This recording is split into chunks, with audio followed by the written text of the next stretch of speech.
Hey TJM, I want to talk about quitter's relief is a lie, and it's a chapter in my book, and it was about me really beginning the process of quitting my financial services business.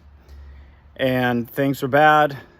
I was beating myself up. I was in massive resentment, resistance, and I was taking the steps to quit, go do something entirely different.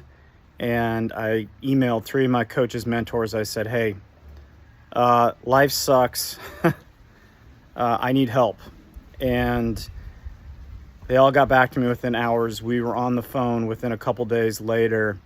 And what they taught me was, when we stretch ourselves and we bump up against, what's called the terror barrier.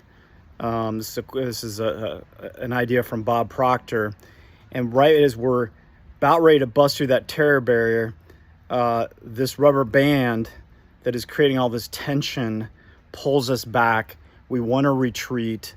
We feel the pain. Instead of just busting through and going to a new level, often people quit, right? And they quit things they shouldn't, and they can't quit things that they should.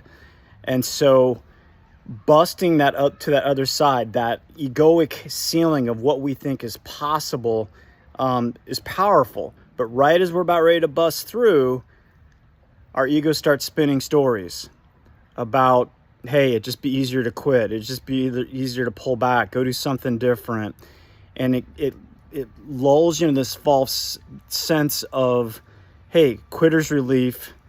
You have that relief. The pressure is no longer on you. Even though that pressure is building great muscles, you get this relief. But what happens is when you quit, quitting becomes a habit.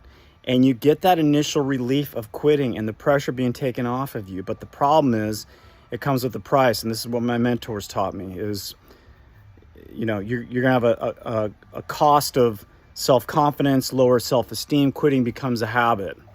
Now, there are times in life that you pivot or you make a change and you go through a process, and it's coming from a place of acceptance. It's coming from a place of having a better life.